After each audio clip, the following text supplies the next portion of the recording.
पहले 3 तलाक, फिर हिजाब और अब निकाह की उम्र पर क्यों है हंगामा बरपा। मुस्लिम धर्म में 15 साल की लड़की कर सकती है शादी। मुस्लिम पर्सनल लॉ के इस नियम पर होगी अब सुप्रीम कोर्ट में बहस। क्या शरीयत के हिसाब से चलेगा लोकतांत्रिक देश भारत। देश में जब भी अल्पसंख्यकों की बात होती है तो इसका सीधा मतलब मुस्लिम समुदाय से निकाला जाता है। आंकड़ों की माने तो ज्यादातर राज्यों में अब मुस्लिम समुदाय अल्पसंख्यक नहीं रह गए हैं, इनकी तादाद बहुसंख्यक हो गई है। इसलिए अब देश में मुस्लिम समुदाय को लेकर हमेशा कोई ना कोई चर्चा होती ही रहती है, चाहे वो हिजाब को लेकर हो या 3 तलाक। ये मामले तो सुप्रीम कोर्ट तक गए और फैसले पर भी खूब चर्चा हुई। अब पंजाब हरियाणा हाईकोर्ट के नए फैसले पर बहस तेज होती जा रही है। दरअसल देश में मुस्लिम पर्सनल लॉ के नियम कायदे से ही मुस्लिम वर्ग चलता है, लेकिन जब से मोदी सरकार देश में आई है उसने एक एक कर ऐसे नियमों के खत्म करने का काम किया है जो इंसानियत के खिलाफ है, जो सदियों से लोगों पर एक बोझ के समान थोपे गए हैं। मोदी सरकार ने ऐसे कठिन कदम उठाने में कोई कोताही नहीं बरती जिन्हें आजादी से अब तक एक सपने की तरह ही देखा गया। इसका सबसे बड़ा उदाहरण कश्मीर से आर्टिकल 370 हटाते वक्त देखा गया था। मोदी सरकार ने कश्मीर से आर्टिकल 370 हटाकर एक ऐतिहासिक फैसला किया जिसकी पूरी दुनिया भर में चर्चा हुई। वहीं मुस्लिम महिलाओं को 3 तलाक से छुटकारा दिलाकर मोदी सरकार ने जो काम किया वो काबिले तारीफ है।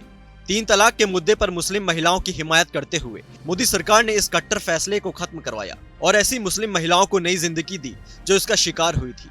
दशकों से विवादित बाबरी मस्जिद बनाम राम मंदिर केस को भाजपा सरकार ने नई गति प्रदान की और इसका फैसला करवाने में महत्वपूर्ण भूमिका निभाई और राम मंदिर निर्माण कराया।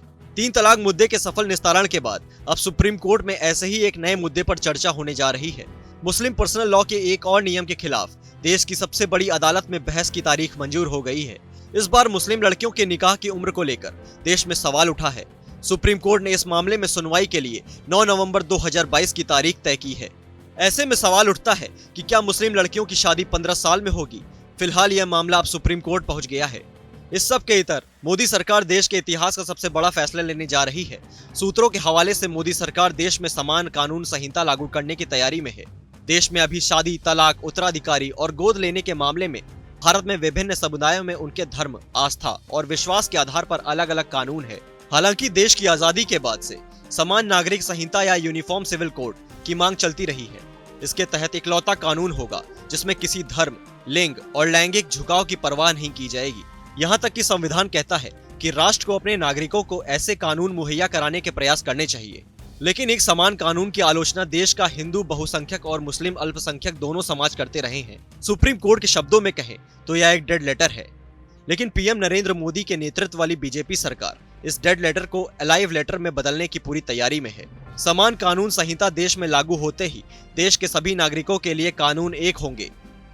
किसी के लिए कोई धार्मिक कानून मान्य नहीं होगा। जिस तरह से मोदी सरकार एक के बाद एक इस तरह के बड़े फैसले ले रही है वो आने वाले समय में देश के अंदर फैले माहौल को बदलने का काम करेगा और जब माहौल बदलेगा तो देश खुद तरक्की के रास्ते पर चलेगा। तो अब ज्यादा इंतजार नहीं है जब मोदी सरकार समान नागरिक संहिता को देश में अमली जामा पहनाएगी। माना जा रहा है कि 2024 के आम चुनाव से पहले ही इस बड़े फैसले पर मुहर लग जाएगी। सरकार ने अपनी तैयारी पूरी कर ली है। Bureau report, politics junction.